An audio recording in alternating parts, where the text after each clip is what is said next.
Yes. Star Meher Baba ki jai. Uh, we'll start with Wish Mamaji. Read, Yes, please. Avtar Meher Baba ki jai. My wish. The lover has to keep the wish of the beloved. The wish, my wish for my lovers is as follows. Do not shirk your responsibilities. Attend faithfully to your worldly duties, but keep always at the back of your mind that all this is Baba's. When you feel happy, think Baba wants me to be happy. When you suffer, think Baba wants me to suffer. Be resigned to every situation and think honestly and sincerely. Baba has placed me in this situation. With the understanding that Baba is in everyone, try to help and serve others. I say with my divine authority to each and all that whosoever takes my name at the time of breathing his last comes to me. So do not forget to remember me in your last moment. Unless you start remembering me from now on, it will be difficult to remember me when your end approaches. You should start practicing from now on. Even if you take my name only once every day, you will not forget to remember me in your dying moment.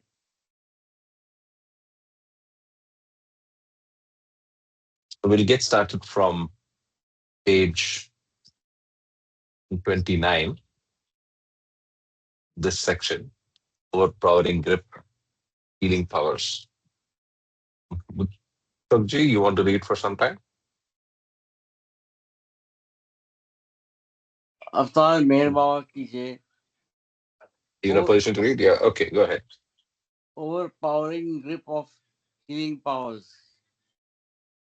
Kumar also had a friend who met Baba at this time. They had both been active in the Indian struggle for independence. In the early 1940s, they and other youths from UP, fired with love for their motherland, formed a terrorist group.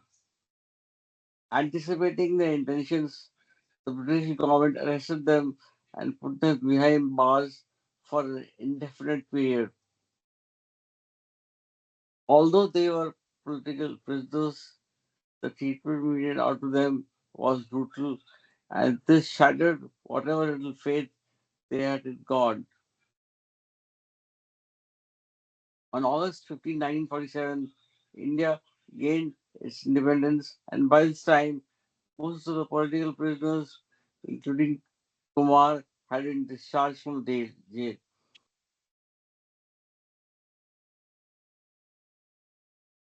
Soon after,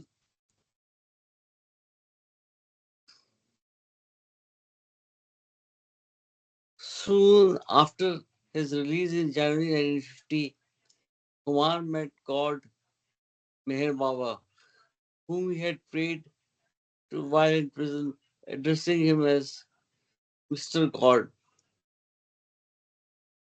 Footnote 47. This is See, the episode that we already encountered in volume 2, pages 183, 189. yes, yes.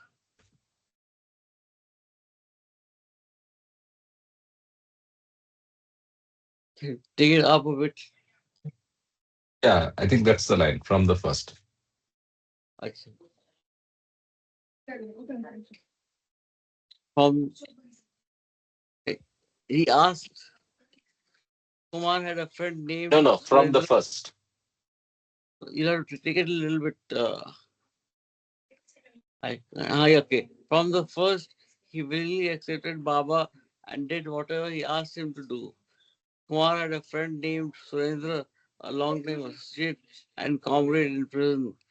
He continued to visit Surendra, who was staying in Dehradun, and sometimes he asked him about, He talked to him about. talked to him about, okay, Meher Baba and the transformation that had taken place in his life. Surendra often made fun of Kumar, saying that it was ludicrous that he was now running after some Baba after being such a rational military revolutionary. Kumar admitted that he did not really know anything about God or the spiritual path, yet declared that one thing was certain, he loved Meher Baba and had happily surrendered to him.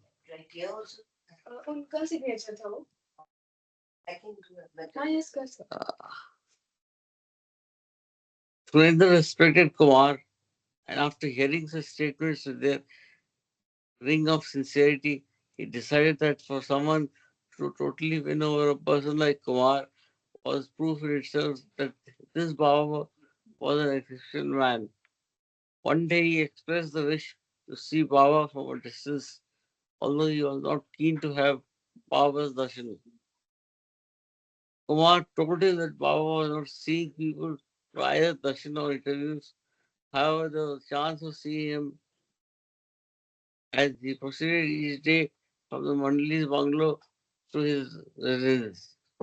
In those days, as Baba would walk by the footpath adjacent to the rear of the bungalow on Rajpur Road, people would wait on the main road to have a glimpse of his radiant figure.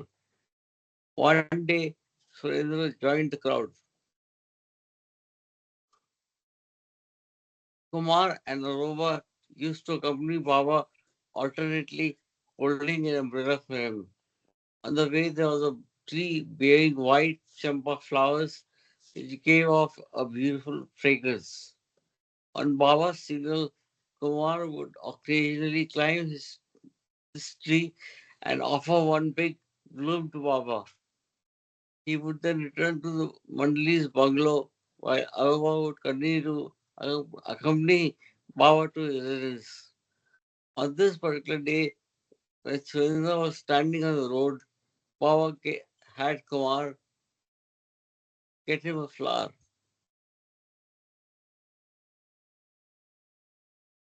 That evening, Kumar visited Surendra and found him in a very happy mood. He asked the person why, and to his surprise, he was told that Baba had given the champa flower to him. Surendra said that as he was standing on the main road with many others, Baba stopped in the island and told Arova to give the flower to the person he was pointing to. Arova ran over to the main road but couldn't tell which person was supposed to get the flower. So looking at Baba, he began to query this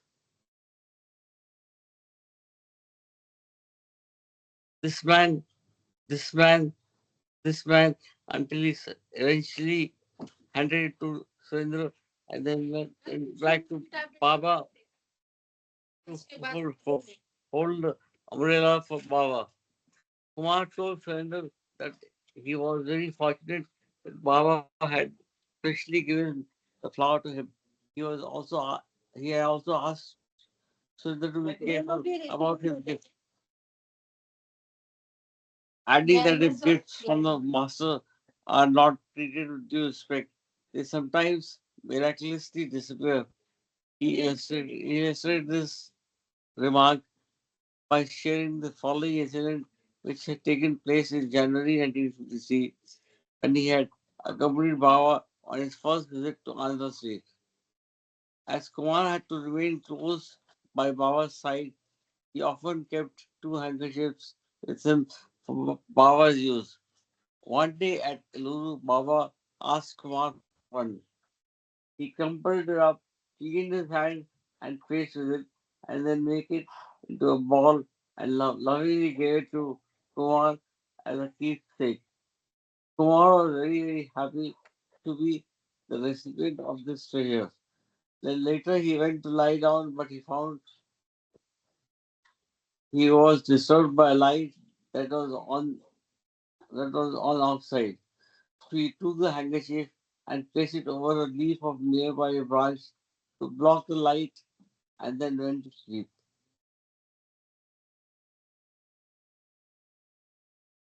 When he woke up, he didn't see the handkerchief anywhere.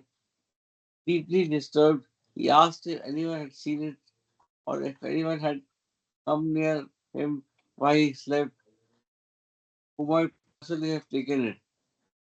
Or he replied that they had seen no one.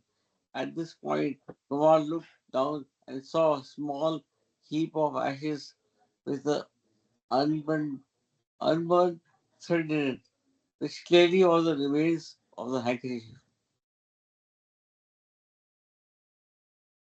He picked it up, and as the ashes disappeared through his fingers, he realized what a blunder he had committed in treating lightly something as special as a love gift from his third master. And even now, Kumar does not know how the handkerchief could have been burned in that way. He summed up his story by telling Surendra to be very careful and the treasure he had been given. 3 days later, Kumar saw Surendra and noticed that he was very sad. When Kumar asked what had happened, Sundar replied that he couldn't find the flower that Baba had given him, although he had searched for it everywhere.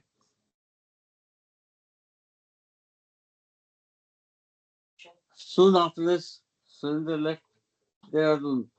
Sundar and Kumar met again 2 years later.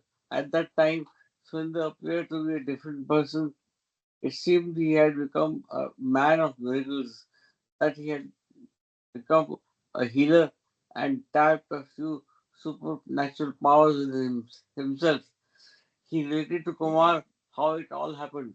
One day he was One day he saw one of their old friends from prison in the bazaar. He could not get to him because of the crowds, so he wanted his friend to stop and call out to him internally to do so. He found to his surprise that he did. He had willed it within himself for his friend to turn, and the friend did. Struck by this, Surendra mentally ordered another man to sit down and then stand up, which he too did. Surendra suddenly realized that some powers had been awakened to him. Later, these powers were transformed into an ability to heal people.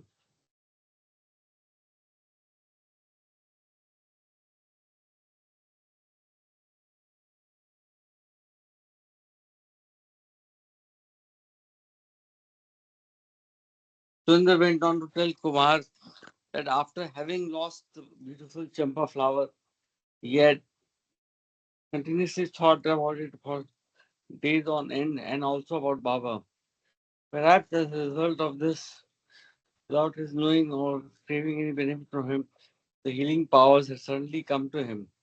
Kumar responded that these powers were definitely powers given to him and that he should be grateful to the master and should be discriminating in their use, or else they would bind him.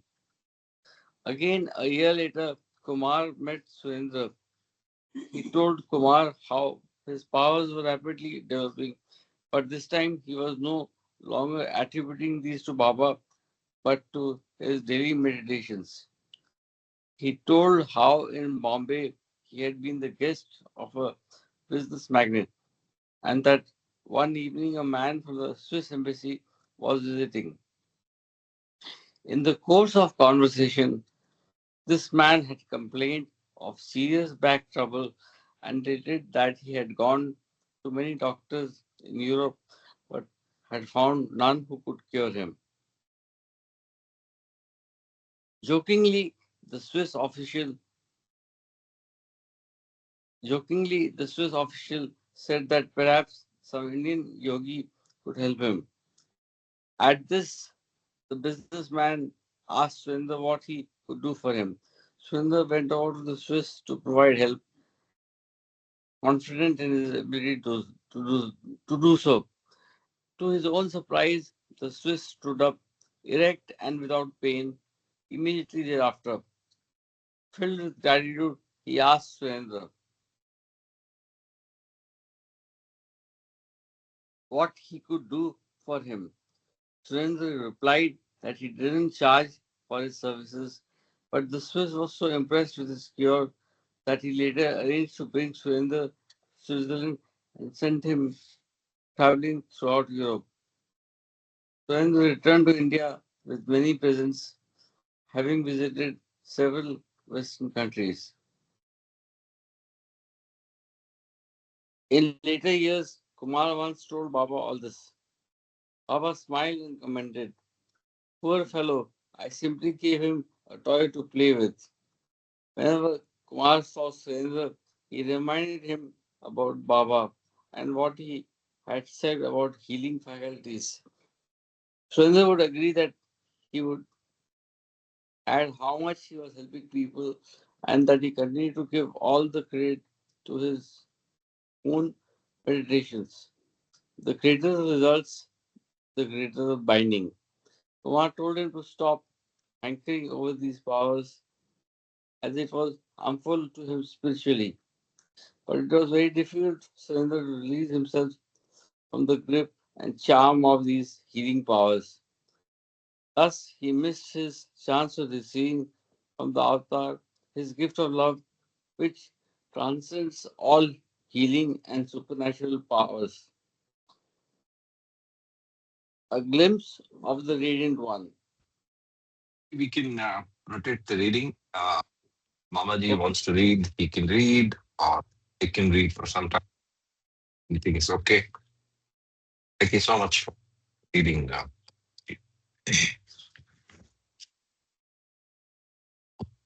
think we lost a mistake, I think. We'll read for some time. Glimpse. Great. I read. Okay. I was Okay, okay, please go ahead. Please go ahead. listen. I didn't see your mic getting unmuted, so I thought, please go ahead, Uh, and then I'll take over. okay. Okay. The previous episode that we read till now Yeah, it the healing. gives an idea about all the powers that are bestowed and how they bind you also, even if it is a positive thing which helps, it also binds. And Exactly. you And may go astray behind that, not say remembering how it came to you and what was the background, exactly. or Very that true. helps you. If you look Okay, at it from a material world standpoint, he probably was doing all the right things, right? So he was helping people. He did not charge money, but in spite of that, from a spiritual sense, like you rightly said, it ended up binding him. yes. Okay, continuing. A glimpse of the radiant one. After the exhaustive 5-day Mars tour in September, Baba continued to visit the Mandli's residence every day in the morning and also in the afternoon. During the second half of September, a fortunate family coincidentally came into the orbit of Mayor Baba's cloud. No one from this family had seen Baba before. None of them had heard his name, but Baba brought them all to him in his own way. On August 15, 1947, India gained its independence from the British.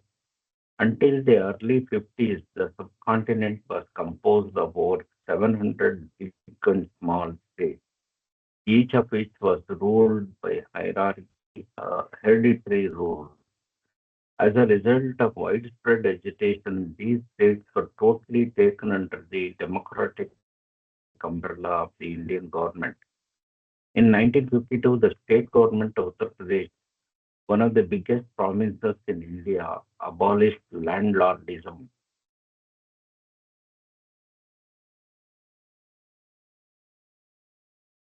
As a result of these widespread changes, many small rulers and big landlords had to face serious social and financial problems.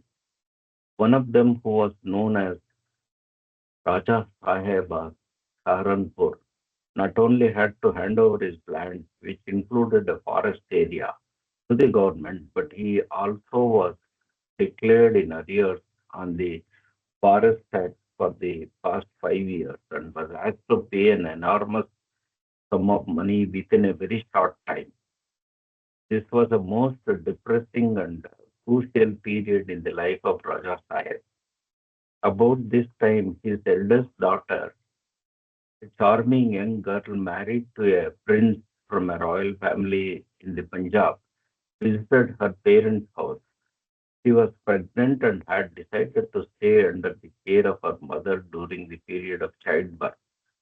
Unfortunately, in spite of her mother's loving concern, she died after having delivered a healthy baby. This unexpected and ill-fated incident was a shocking blow to Raja Sahib, and even more so for his wife Rani Sahib. She looked so grief-stricken that others thought she would soon pass away. The combination of social and family crisis shattered their peace of mind. In September 1953, they left their village where they had experienced so much suffering and went to Dehradun for a change. Their residence was situated in the locality quite near the two bungalows housing the men and women multi. On their first day there, while talking a walk, taking a walk, they casually heard that a new Baba had arrived in town and was staying there with his followers. One thing that struck uh, Raja Sahib as most unusual was that this Baba apparently always had someone holding an umbrella over him whenever he went outside. While returning to their house, they saw some people at 101 Rajpur Road, each wearing a different type of clothing. It was clear that those people belonged to different religions and were also from different parts of India. Out of curiosity, Raja Sahib asked someone standing near the compound if they were the followers of the new Baba, to which the simple reply was yes. Raja Sahib's attention was drawn towards Gustaji, who was arranging matchboxes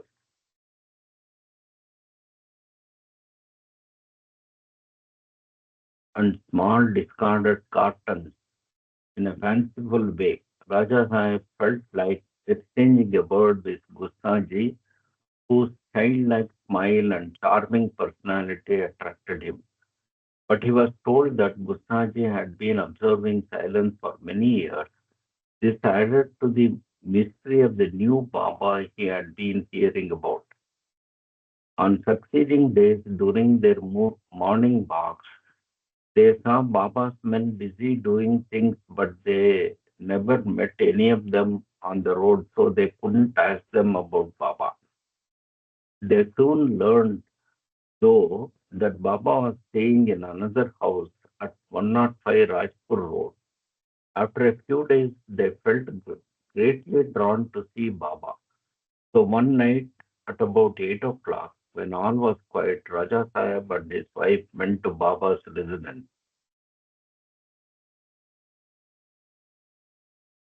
They discovered that there was a high screen of matting above the compound wall.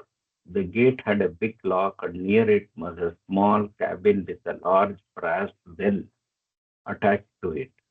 There was no lights either in the front veranda or the adjacent room. It was unusually peaceful everywhere. They could not decide what to do. Last Raja Sahib called out for the Chowkidar watchman, but there was no response. Both of them waited in suspense for some time, but there was no response, and they were about to walk away when they heard someone call out, "Stop, stop." They looked hopefully in the direction of the voice, which now shouted out, "Stop, stop that animal." Then they saw an English filly, Shiva, trotting hither and thither in the compound. Finally, she stopped near the closed gate. When the servant came close by, they asked him, "Can we see Baba?" The man answered, "No, you cannot. I work in this house, but I am not permitted to see him." The situation looked disappointing. At hoping against hope, they lingered a little while longer near the gate. Then the thought occurred to them that Baba might have retired early and they felt they shouldn't disturb him or anyone else residing in the house. They were just about to leave when they noticed the lights in the drawing room go on and they could see a figure approach the veranda. It was Baba. Then someone opened the door and switched on the lights in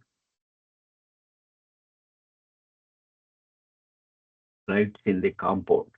Now they clearly beheld Baba dressed in his spotlessly white sadra and yellowish silk pajamas. He looked radiant and incredibly magnificent. Raja Sahib and his wife were totally taken by surprise.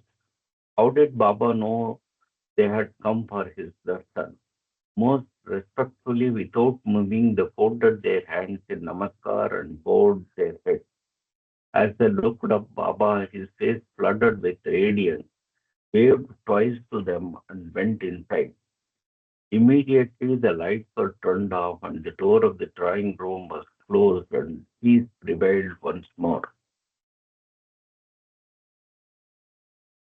In just a few minutes, the darshan had begun and ended. Overpowered with excitement, both of them stood motionless on the road as though they could not move. Indeed, we are blessed to have our first glimpse of the radiant one, they thought. They returned home in rapture, but with an earnest desire to know more about Baba. They had called aloud for the Chaukidar, but the the all-knowing master himself answered their heart's call, gave them darshan, and also waved to them. Baba is incredibly reachable. A master stroke of the master psychologist. Earlier during his walks, Raja Sahib had noticed a species of bamboo, yakka, in full blossom. It was in the compound of a dilapidated house, the owner of which had died several years earlier of tuberculosis. Because it had remained untenanted for several years thereafter, local people considered it haunted and shunned the place. Coincidentally, it was situated between Baba's house and the Mandli's residence. As for the blossoming, Raja Sahib knew that this particular type of bamboo blossom once every 100 years and then dies. People who witnessed such blossoming considered it very auspicious. Moreover, the flowers give out a sweet, soft perfume. After seeing Baba the previous night, Raja Sahib and his wife decided to spend some time in the following morning during this fragrant yakka, near this fragrant yakka.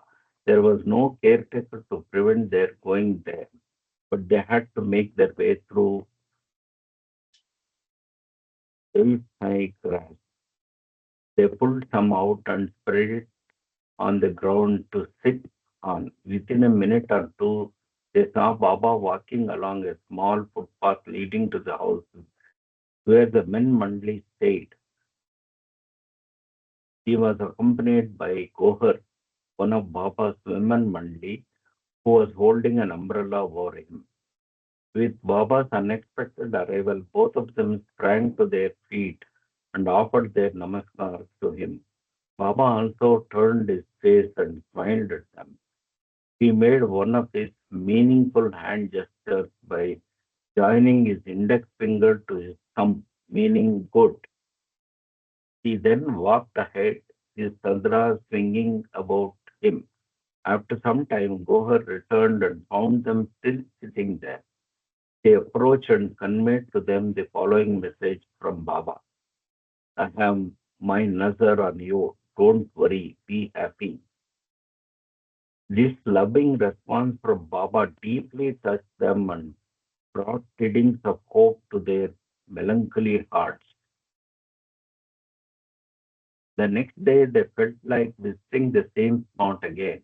It was afternoon this time, and they again cleared some grass to make a seat for themselves. They also removed some high-grown grass along the footpath that Baba had trod the day before. After a few minutes, they were again startled to see Baba passing by, Gohar holding an umbrella over him.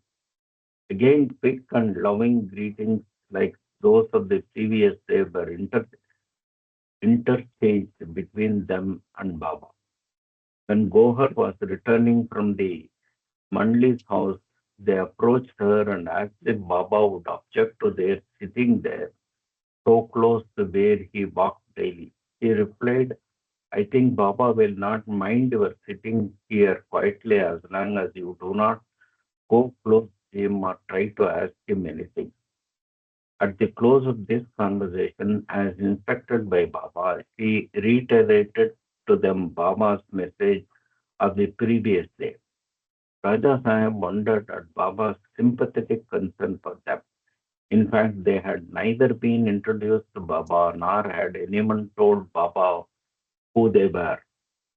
Hence, Baba's words of hope and cheer revealed Baba's omniscience in a very graceful way to Raja Sahib and his wife.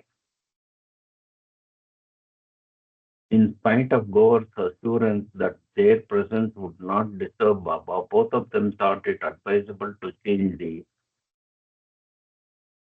timing of their daily visit to the spot near the bamboo that was unconsciously drawing them there. On succeeding days, they went there at different times between late morning and late afternoon. But to their utter surprise, every time within 5 minutes of their sitting down on the grass matting, they would see Baba either going to or coming from the Mandli's bungalow. Each time the couple silently greeted Baba, and he in turn affectionately responded with the same gesture and a glance of love. This simple signaling awakened deep faith in Baba's divinity in their hearts. They felt Baba was one who could relieve them from the agonies of the heart they were troubled with if they could only be allowed to have a brief audience with him and were permitted to open their hearts to him. With God's grace, after some days, Rani had a talk with Gohar and finally succeeded in making a time and date for a personal interview with Baba. It was arranged for a day in the last week of September. None of them, none of the men Mandli, however, had any idea of these chance encounters between Baba and Raja and Rani Sahib, or of the proposed interview which Baba had sanctioned. On the appointed day, Baba was seated on the veranda of the Mandli's house. The Mandli had gone inside for their meal. It was quiet and there was no activity in the compound of the house. Quite unexpectedly, Rich noticed a woman wearing a lovely sari and who seemed to be of a noble family rushed in and prostrated herself before Baba. Rich was surprised that Baba did not object to her coming. She was Rani, the wife of Raja Sahib. She then stood and with folded hands said, Baba, you are Paramatma. You alone can save me from my intense agony. By this time, tears had gathered in her eyes and were spilling down her cheeks. Baba asked her to sit down and gestured, calm down, calm down. Tell me what you want. Rani now introduced herself and narrated the incidents of the passing away of her darling daughter and how deeply this had affected her mental poise. When did your daughter expire? Erich interpreted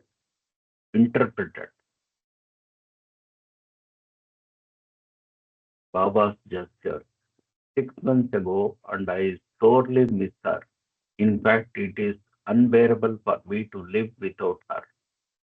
Baba, nothing is impossible for you. Will you give me back my daughter? And so Rani poured out her heart. Baba, with a twinkle in his eye, very casually replied, "Yes, I can. You can, and also in the same body," Rani exclaimed. Baba conveyed, "Yes, in the same body." Rani looked astonished. He was stunned, but in fact, Eric was even more astonished than the bereaved mother. He knew that Baba did not encourage miracles, and yet at the moment he seemed to be openly committing himself to one. Baba had often made it clear.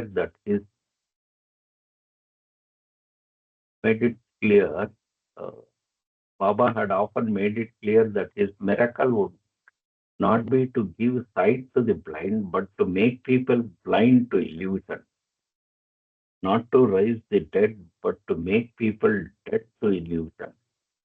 So Erich thought, how can the Baba have known all these years, promised such a thing? The personal audience continued, and Baba added, I will give you back your daughter on condition that you wholeheartedly remember and love me more and more each day. Rani replied, Baba, I will try my best to do that. He looked extremely relieved and happy. He further asked, will I get any sign before the return of my daughter? Baba's eyes beamed with tender love and he gestured, yes, you will first see her in a dream. Rani felt convinced and comforted. Again prostrating before Baba, she left the house.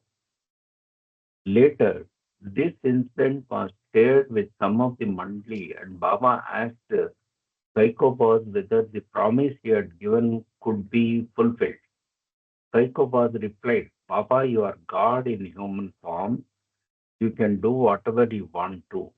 At this, Baba looked at Erich and teased him for his hesitation in interpreting his gestures about the return of Rani's daughter in the same body.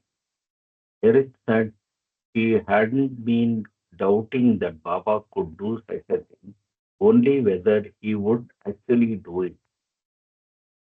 After this interview, the entire family came into Baba's closer contact and on every occasion when Rani visited Baba, he would remind her about loving him more and more.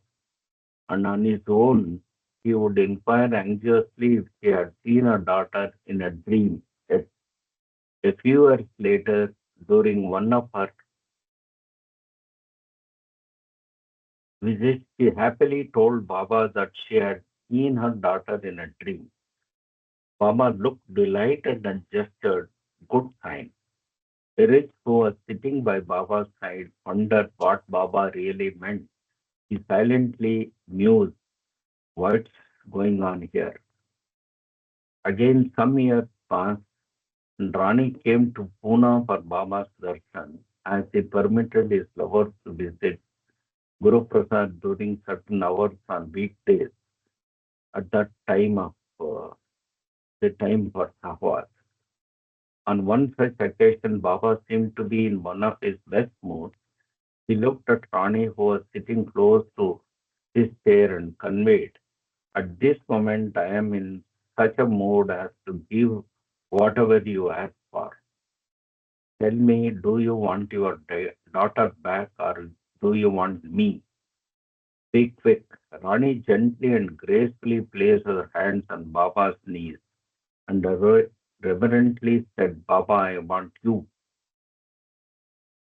Rani's eyes pleased Baba and he gestured, by having me, you have the whole world, including your late daughter.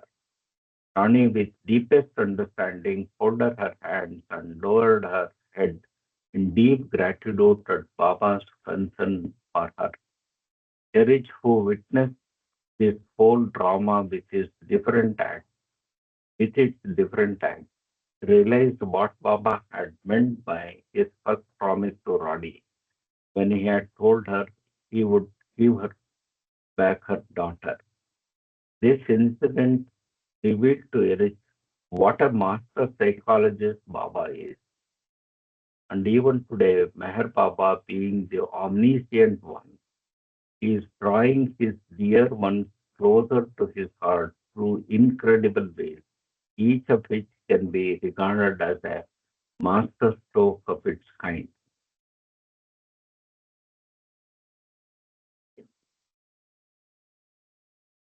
Unprecedented condolence message. Subtitle. Before narrating an incident that occurred at the end of September 1953 to a member of Jissemala family, it was appropriate to briefly narrate how the Jissemala came to stay with Baba. On August 1st, 1938, in response to Meher Baba's call, the Jissemala family sold their house in Nagpur and came to stay permanently with Baba at Mehrabad. For them, it was a sudden yet welcome change from a well-off life to a simple, rather primitive lifestyle. The rich Jasewala stayed with the men Mandli at Lower Mehrabad, while his mother, Gaimai, with her other children, Mani, Mehru, and Meherwan, went to reside on the hill Upper Mehrabad with the women Mandli. The rich father, Hiram Shah, known among the Mandli as Papa, also came to live there a few months later after he had fulfilled certain obligations before retiring from his responsible government position as a chief inspector of boilers and factories for the state of Madhya Pradesh, then known as Central Provinces and Berar. Since then, each member of the family has led a life strictly in accordance with Baba's orders, which are sometimes not easy and occasionally very trying. Mani, Menu, and Meherman did not marry, but Mehru, with Baba's consent, married Tawak Damania. In the 50s, Tawak was working as a cashier and accountant in Sarosh Motor Works, Ahmednagar, which was then owned by Sarosh Irani, one of Baba's close disciples since the days of Manzil Meme. Nawak was residing with Mehru at Adi's compound, where the present office of the Avatar Meher Baba Trust is located. In the beginning of 1953, Mehru fell ill with pancreatic cancer, which seemed incurable. In that year, Baba left Maharajah for Dehradun in the month of February. A few days prior to his departure, Nehru had an opportunity to see him during his visit to Kushru quarters, Adi's compound and residence. This darshan later became her strength and source of courage to accept her fatal disease. In spite of good medical treatment on September 28th, Nehru began to feel the signs of approaching death. To those who were near, he said that life was starting to ebb from her body, beginning with her feet. When this withdrawal had almost reached her breast, she calmly said, "Tell Baba that my journey has come to an end." Salutation to him, and she passed away. The same day, Meherji Mama Tata, Nehru's eldest uncle, mother's brother, sent an express telegram to Baba at Dehradun about Nehru's demise. Baba had stopped attending to correspondence, but he allowed cables to be read out to him. After hearing the contents which Meher's brother Eris read out to him, Baba dictated a most unusual condolence message to the Tatas. The gist of it was, Happy Mehru died. Send my Dakshina fee of 5,000 immediately. Baba, one who not one who not intimate with Baba and his ways might feel that his humorous appeal for money at such a time was not proper. However, to Baba's close ones, his wish carried special comfort. It not only made light of death, but it also allowed Nehru's family to contribute on her behalf a handsome sum to be used in Baba's work at Dehra Road. Baba's telegraphic reply class was in a class by itself, as it represented to what extent words can believe the import they convey. No wonder that the Thatas remitted the amount to Baba through a telegraphic money order, the most expedient way of sending money. Mehru's cousin, Naval Tata, was a cripple. He not only bore his suffering cheerfully, but once he also conveyed to Baba, I don't mind suffering a little more. In spite of a disabled body, his voice was very sweet. He would sing devotional songs which would touch the heart of all who heard him. He felt very close to Mehru, especially when she was suffering from cancer. The news of her death shocked him so much he practically stopped speaking. The last song he sang, which is still remembered by his sisters, was a famous Hindi bhajan. Its refrain was, Oh my dear ones, join me in my journey to the Master. Let us go and stay with him. In the first week of October, he was removed to the hospital for kidney trouble. The color of his urine had become like that of iodine. On October 9th, his condition became alarmingly serious, and the next day he died. His funeral took place at the Tower of Silence, where the Tatas had recently been to lay Mehru's physical body to rest. Mehru and Nawal loved Bama dearly, and Hafiz has written, the one whose heart has lived with love, the beloved, never dies. The one whose heart has lived with the love, that is the beloved, never dies. Through innumerable lives and deaths, humanity is painfully groping for eternal life, God consciousness. For those who have the blessed fortune to have come in the avatar contact, the fear of death and rebirth becomes considerably less with the conviction that he keeps company with his dear ones in their journey to him. Baba once remarked, those who love me never die. They ever live in me. I think you can continue on somebody else. Sure. Thank you. Thank you for reading. Meher Baba ki jai. Continue from here. Yes, Ajay you want to read? We can do it now. I need another 5, 7 minutes, maybe a Yeah, couple of yeah. So paragraphs I'll to complete and then read. yeah, I will read for 15 minutes, then you can read for the Yeah. last bit. Thank Yes, you. yes. Sure. Thanks. Yeah, Papa. Love brings self-effacement, not self-complacency. From October 1st until the 7th, Baba had an unusual schedule of night visits in Dehradun to the places of worship Hindus, Muslims, Christians. Sikhs, and Parsi.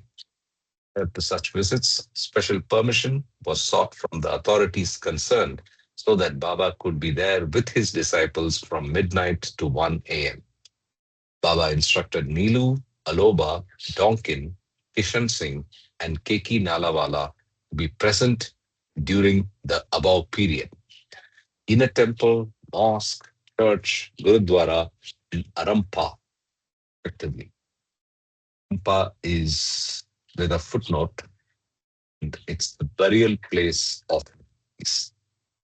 So we just heard of reference for the cremation ground, or the the Tower of Silence was referred to in Nehru and Nehru's funeral. The Tower of, I think they also bury maybe. Arampa is when they decide to bury. They just leave it, they just leave the body on a pedestal that I the think birds. it's a Parsi name for Tower of Silence, probably. We should check. Probably, probably, Yeah, yeah, probably, yeah.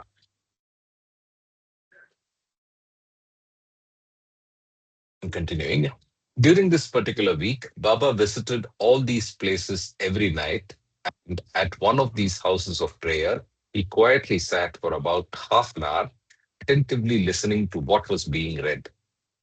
Hence, he would also silently participate in the religious formalities of bowing down, etc.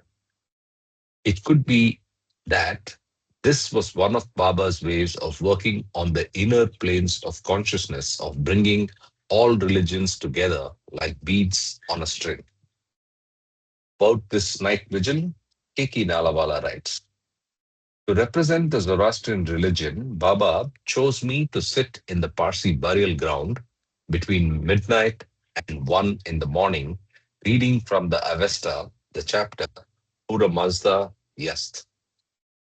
Asked me if I would be scared sitting in a cemetery. I replied in the negative. The first day, on completion of my prayers, I heard footsteps and feared that the ghost of a dead Parsi who had been buried without proper burial ceremonies had risen. Sure enough, I saw in the darkness a man in white approaching me, turned pale, and in fear rapidly repeated Baba's name. Very next moment, I was relieved to see Baba himself standing beside me. He had come in a white flowing sadra, and I, mistaken him for a ghost. Repeated these prayers for 7 days, and on the seventh day, Baba came to the burial ground again, washed his face and feet, and prayed with a kusti, sacred string. He then removed this, wound it 3 times, round a picture of Zoroaster, and left. At the beginning of October, a letter signed by a group of Baba lovers was received by one of Baba's Mandali. These people were from a city in Andhra Pradesh. It seemed that in their enthusiasm for Baba, they regarded themselves as special, more intimate with Baba than others. They felt that their love for Baba required extra attention from their beloved master, but did not like anyone or any group to maintain such an exclusive attitude regarding oneself as superior in comparison with others. The Mandali knew Baba's ways. Eruch thought this an urgent matter, and with Baba's consent, he read out the entire letter to him. Based on the points given by Baba, Eruch wrote a long letter amounting to 3 typed pages in reply to the expectations of this group. Given below are some excerpts from Eruch's letter. In spite of all correspondence which is temporarily suspended until November end, Baba permitted the letter signed by you all to be read out to him as a special case. In reply to your letter, Baba has ordered me to inform you all that on the whole, the contents of your loving letter made Baba happy, though at times a jarring note or two tended to disturb the rhythmic effect of your overflowing love. Baba wants you all to know if you love him, it is because he loves you more, and that Baba certainly knows how deep and intense is the love of each one of his lovers. Over to monopolize the beloved master, way it has been expressed in your letter, vitiates the atmosphere required for true abiding love. Therefore, each of his lovers to be absolutely free from the possessive complex which cultivates an attitude of gross indifference to others. Love, if not rightly channeled, may lead the lover astray from the path. Baba wants you all to understand that the very concept of intimate and not intimate is special and ordinary is ridiculous. If you really accept Baba as he is, then he is for all. He is one with all. He is in all and is above all. This is the of being marked out. Through the contents of Erich's letter, it is apparent that Baba wanted to bring home to these lovers who wanted to work in his cause or for him that there is one and only one category for his lovers: those who do not court self complacency, self effacement.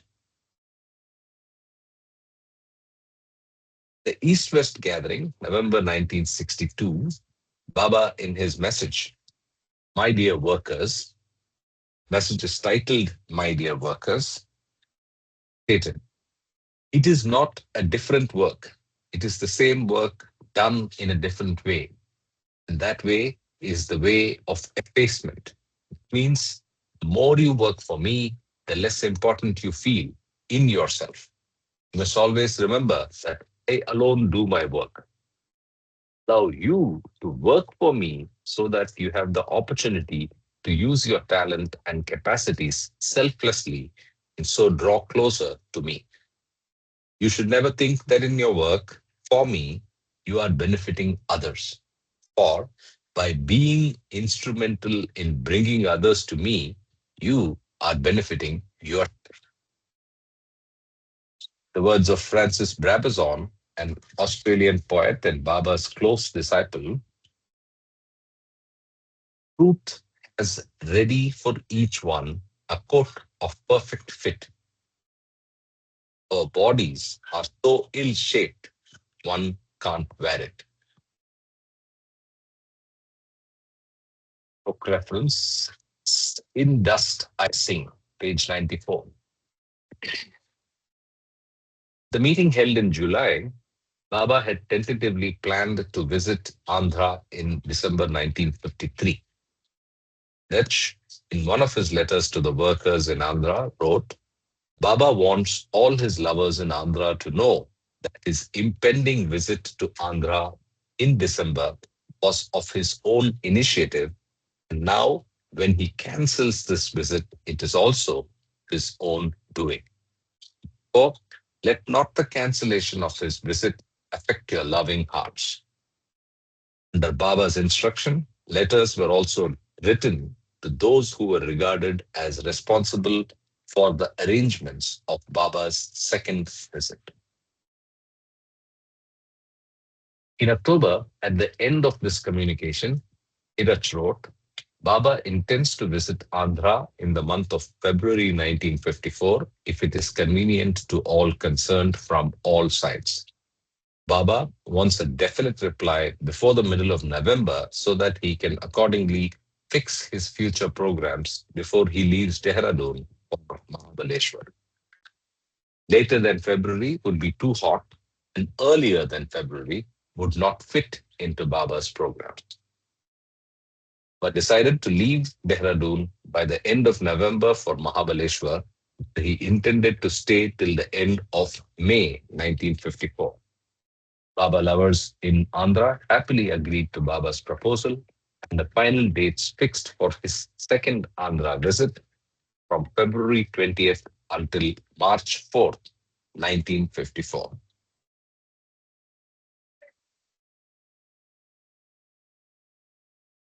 Last public darshan at Dehradun, 1953, part Yeah. 9. See, both these visits of Andhra were a follow-up after the visit to Hamirpur, which Baba called his heart and Andhra called his mind. So, Hmm. in that Okay. sense, heart precedes the mind. Yeah, Jai Baba. Both these visits are like Okay. that. See, November 1952, where Baba was in Hamirpur, and then he came back to uh, Nagar, and from here he went to Andhra again. And same is with 1954. 1954 also, Baba was in Amirpur, second visit. And after that, he went to Andhra. Yeah, Baba. Interesting. Yeah, Interesting. yeah, So actually, we can also rotate the reading if you're okay now. yeah. Jai Baba. Yes. So this is a new chapter. We start from the beginning. Last public darshan at Dehradun, 1953, part 9. Playing with illusions and the real darshan. Baba's devotees and disciples belonged to diverse religious faiths prior to their coming to him as the divine beloved. In the middle of October, Baba asked Adi at Ahmednagar to issue a circular through Meher Publications to his followers in India, instructing them to repeat the same divine names of God they had been instructed to repeat on 10th of July 1953. They were to repeat the name audibly and continuously for 1 hour from midnight of October 28th to 1 a.m. of 29th. There's a They footnote. were, however, Yeah. These were the names that were to be, yeah, since Parsis were to say Ahurmasta, Ahura, Yazdan, Iranis were God supposed to say Almighty, Esdan. Allahu Akbar, and Parabrahma Paramatma. So here there is a distinction that Baba is making between Zoroastrians who are in India, probably referred as Parsis, Iranis who probably were living in Iran and following Zoroastrianism. Yes, yes, yeah, yeah. They were, however, warned not to write anything to Baba concerning their repetition, either before or after October 29th. Such instructions from Baba seem to link, although indirectly, his people with his work. These occasions were opportunities for Baba, out of his compassion, offered to his dear ones to bring them still closer to his heart. Ever since July, old and new Baba families had been pleading with Baba through the Mandali to give darshan to them as well as to the public. Usually, before leaving a town, before he had resided for a long time, Baba would grant such a request. So, before leaving to Mahabaleshwar, a hill station in Maharashtra, he agreed to hold a public darshan program on November 1, 1953. About 2 weeks before giving darshan, Baba dictated two special messages for the general public, clarifying what real spiritual life is and explaining about God realization and the profundity of seeing the Master. The first message, playing with illusions, was especially for people who associated spirituality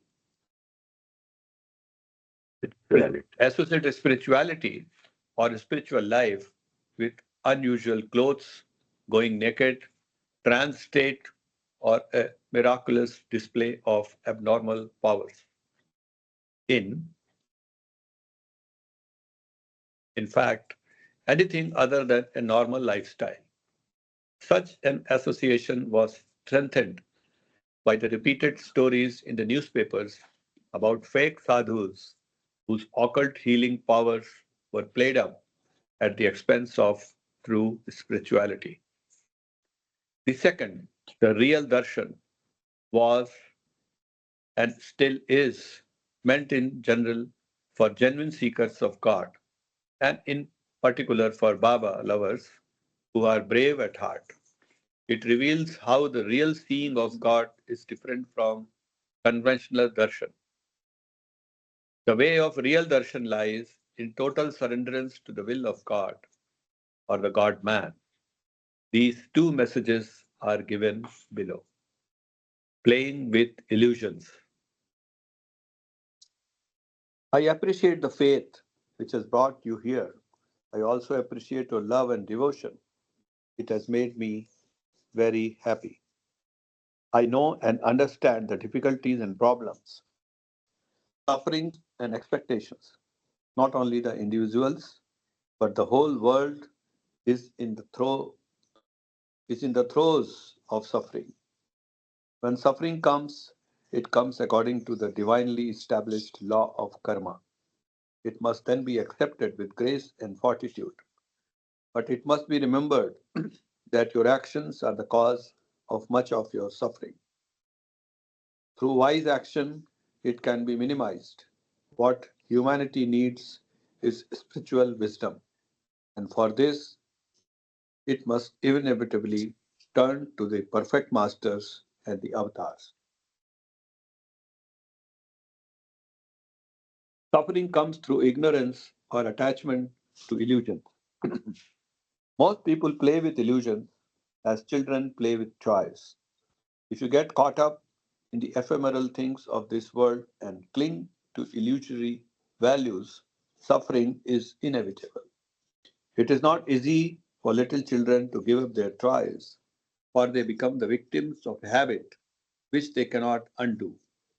In the same way, through millions of lives, you have got into the habit of playing with illusions. It is difficult for you to get disentangled from them. For ages and ages, the Atma has been seeing its own shadow and getting engrossed in the illusory world of forms. It gets addicted to the spectacle of its own creation and desires to see it through cycles and cycles of creation. The soul turns inward and longs to have self knowledge. It has become spiritually minded. But even there, this habit of wanting to see some spectacle persists for several lives. The soul wants to experience some miracle or spectacular phenomenon, or in more advanced stages, it wants to perform miracles and manipulate phenomena. Even spiritually advanced persons find it difficult to outgrow this habit of playing with illusion. Persistent attachment to miracles is only a further continuation of the habit of playing with illusions. It is not miracles, but understanding which can bring you true freedom. If you have firm faith and unfaltering love for the God man, your way to the abiding truth is clear and safe. Then you have no time to waste in playing with things that do not matter. Be ye guided by love and truth. This is the simple way that leads to God, not by endless maneuver of alluring illusions, but by loyalty to the unchangeable truth. Can ye be hoped to be established in abiding peace? When I speak, it will be only one divine word, and it will be the word of words of the manifestation of truth. This word will have to be hearkened by the heart and not merely by the mind. It will go home to you and bring you the awakening. My love and blessings. Pay attention to. That's what it means. Hearken, Hearken back. hearken. Hearken. Hearken. Yeah, hearken. right. Also Harken. So it Yeah, just means pay attention. yeah, This word will have to be with attention by the heart and not merely by the mind. yes, yes. The real darshan. I am happy to be in your midst. It's the deep love of some of my lovers in Dehradun that has drawn you all together today to have my darshan. But to have my real darshan is not easy.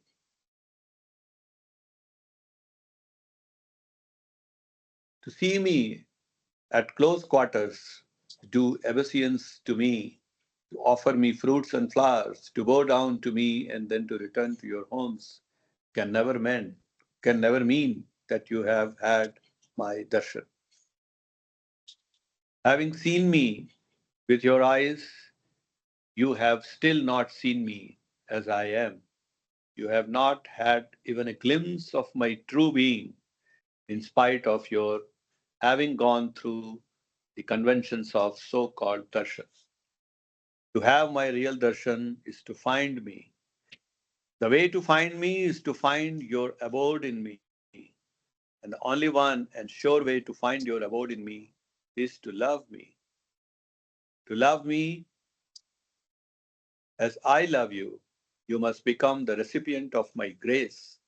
Only my grace can bestow the gift of divine love. To receive my grace, you must obey me wholeheartedly, with a firm foundation of unshakable faith in me. And you can only obey me spontaneously as I want you, as I want, when you completely surrender yourself to me, so that my wish becomes your law and my love sustains your being. Age after age, many aspire for such a surrender, but only very few really attempt to surrender themselves to me completely as I want. He who succeeds ultimately not only finds me, but becomes me and realizes the aim of life. My being in your midst today would serve its purpose even if one from this multitude has understood what I want you all to know. I give my blessings to you all. The above messages were also translated into Hindi.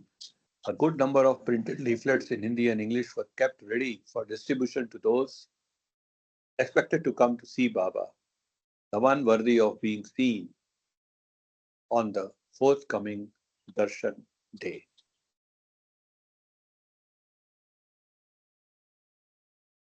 Yeah, go down a bit. I can't read the title. That's just the chapter title. Okay. November 1st, a memorable day. By the evening of October 31st, 101 Rajpur Road wore a festive look. A nice shamiana awning was erected in front of the house. Prakashvati Sharma decorated it very well. The room in which Baba was to give darshan presented a simple yet colorful appearance. The next day, Baba was expected to arrive at 8 o'clock in the morning. However, he came half an hour earlier. Prakashvati Sharma's granddaughter Kiran still is here. She stays here in Ahmedabad, in Mirabad. Yeah, What is the name? Kiran, you said. Kiran is her name. She is married to a foreigner, and they stay near where Nehaji stays in that area. Yeah. Oh, I think I know the person you're referring to. Yeah. Thin lady. Yeah, Right. very. Yeah. Married to a I've seen white her man mother. Yeah. with a mush. Yeah. Yes, that's correct. Pendu That was in charge of all darshan arrangements, and under Baba's directions, he assigned duties to some of his mandali and to few Baba families from Dehradun. Darshan was to begin at 8, but before long, quite a number of visitors had already gathered near the house, awaiting opening of the gates. While Baba was sitting with the Mandali, news came to him that some of his dear ones from Delhi had also come and were standing in a group among the crowd. They had neither intimated to Baba that they were coming nor asked his permission to do so. Baba called them into his room, and the Delhi group looked very happy as they were ushered into his presence. But then Baba reprimanded them for coming without his prior consent, and they looked crestfallen. Baba used such situations when opposite feelings were stirred up, perhaps to slip his gift of love even deeper into the hearts of his dear ones. Baba later permitted them to stay on for the day. The relationship of love is incredible, whereas the beloved master continues to love in spite of the lapses of his lovers. This reminds me of an incident from the life of a boy who was once staying with Baba. In spite of being very careful, the lad found that some of his actions often displeased Baba. So, to avoid causing Baba further annoyance, he felt it would be better if Baba permitted him to go elsewhere. One day he humbly said, Baba, I often make you unhappy, although I would not even intentionally do so. Please permit me to leave you. Baba gestured, No, I cannot. And with a serious look, he added, When I love someone, this is my difficulty. It is because of love that I have to bear with you. Stay on with me. In a game of love, the beloved and the lover both enjoy and suffer together. Love is madness. Love for the God man, however, is a unique madness that supersedes the domain of so called sanity. I think these last three lines you could, I think they're very Yes. good. In a game of love. It's a very beautiful quote here. From the, yeah, from here, yeah. Jai Baba. Exactly at 8 o'clock, Baba was led to the darshan room by Irach and Nilu. Irach was to read Baba's board and interpret his gestures as and when necessary. Nilu was to keep prasad ready for Baba to distribute and also was to store the offerings of fruits, etc., brought by people. Pendu was supervising the overall arrangements, while Bhav Kalchuri and Krishna were ready with Baba's messages printed in Hindi and English to hand to all the visitors. The contents were intended to convey an idea of the magnitude of the occasion. Keki Nanawala managed a small stall of Baba books and pictures. Although, sorry, throughout the day, he did his job diligently and wholeheartedly. Baba was very pleased with Keki's work, and it can be assumed that he especially blessed Keki's son, Nosharwan Anzar, who later wrote books on beloved Baba's life and work, and who also started a quarterly, The Glow, later Glow International, totally dedicated to Avatar Meher Baba. The Nalawala family has been very closely connected with Baba's visits to Dehradun from the 1940s onwards and have helped the Mandali in providing facilities to Baba for his work. The entire family, the entire family's united love for Baba and their conviction in his divinity is a blessing to them from the Avatar himself. People had already lined up in queue and were gradually allowed in small numbers to enter Baba's room. They were requested not to linger or sit in Baba's presence. Baba, with his calm and ready personality, even a baby in arms, with a loving smile,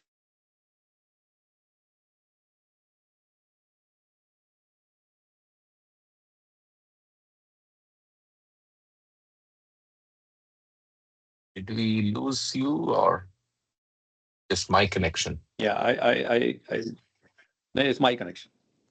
Okay. I'm in Mirabad, so weaker connection. Yeah. Okay. Okay. You can His just read from resplendent here. forehead, Yeah. yeah. His resplendent forehead and sparkling eyes gave his regal face a divine air. And as people came closer to him for darshan, they either lowered their heads or folded their hands in a natural way to convey their respect. Those who were standing in line were politely but frequently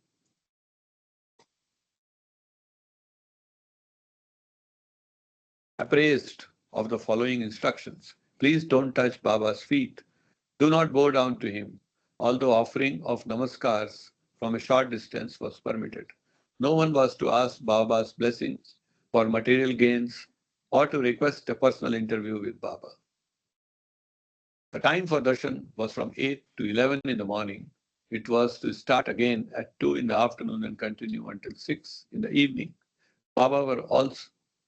People were also told not to be too slow during their time in Baba's room so that many could be benefited by his rare opportunity of having the master's darshan.